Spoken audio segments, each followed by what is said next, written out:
Doctor হিসেবেই তিনি পরিচিত ছিলেন গ্রামে, এখন মাস্টার। চাঁপাইনবাবগঞ্জ শহর থেকে প্রায় 40 কিলোমিটার দূরের শিখগঞ্জ উপজেলা সীমান্তবর্তী নিভৃত গ্রাম তারাপুরে নিরলস শিক্ষার আলো ছড়িয়ে চলছেন তিনি। 22 বছর ধরে অভাবী পরিবারের ঝরে পড়া শিশুদের শিক্ষা দিয়ে তিনি সবার কাছে গ্রহণযোগ্য জনপ্রিয় মুখ রশিদ মাস্টার হিসাবে।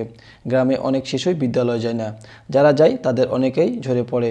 এইসব ঝরে পড়া শিশুদের লেখাপড়া শেখানোর দায়িত্ব পালন করছেন পল্লী চিকিৎসক আব্দুর রশিদ। আলো ছড়ানোর এই কাজটি তিনি নীরবে নিঃস্বার্থে করে যাচ্ছেন। বাড়ির পিছনে বাঁশবাগানের ছায়ায় খেজুরের পাটি ও বস্তা বিছিয়ে তিনি শিশুদের পাঠদানে ব্যস্ত থাকেন। 91 সালে 1 জানুয়ারি এই নিজের স্কুল স্টার্ট করলাম। এই আমার প্রায় 22-23 বছর হয়ে গেল স্কুল করা। এখানে ছেলেপেলেকে আমার প্রথম উদ্দেশ্য হলো যে আমি অল্প শিক্ষিত হলেও আমার এই যে ঝরে পড়া ছেলেগুলা, এরা তো আর কোনো কাজ করতে পারবে না। এরাকে শিক্ষিত পারলে যেমন তারা একটা প্রদীপ থেকে আরেকটা প্রদীপ জ্বলে, আরেকটা প্রদীপ থেকে আরেকটা প্রদীপ জ্বলে, এরকম একটা ছেলে থেকে আরেকটা ছেলে হবে, এরকম করতে করতে সারা বিশ্বকে আমি আলোময় করে তুলবো। এটা আমার মূল উদ্দেশ্য। তাই ইনশাআল্লাহ আমি করেও যাচ্ছি।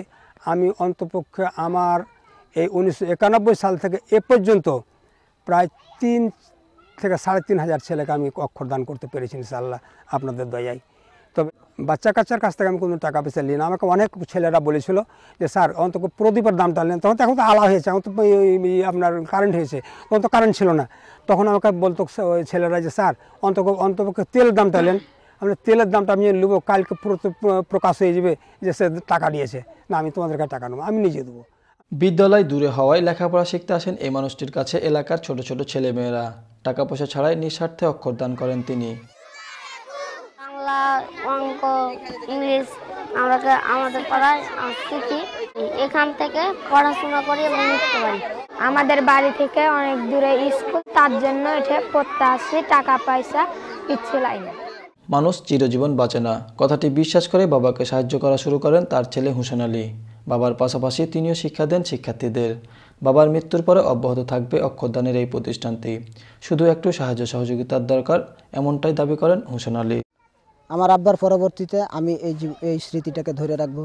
আমি আপ্রাণ চেষ্টা করব জীবনে যতদিন বাঁচবো এই জিনিসটাকে চির অমর করে রাখার জন্য। এতে আমি সবারই সহযোগিতা কামনা করছি।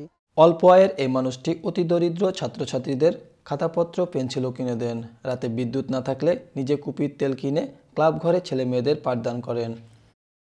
অভাব অনটনের কারণে এই এলাকায় লেখাপড়ার হার অনেক কম। এমন একটি এলাকায় আব্দুর রশিদ মাস্টারের মতো একজন সাধারণ মানুষ যে মহৎ উদ্যোগ নিয়েছে তা এর মধ্যে প্রশংসিত হয়েছে জেলায় এবং জেলার বাইরেও। শিক্ষার প্রসারে আব্দুর রশিদ মাস্টারের এই উদ্যোগ অনুকরণীয় হয়ে থাকবে, এমনটাই প্রত্যাশা সবার।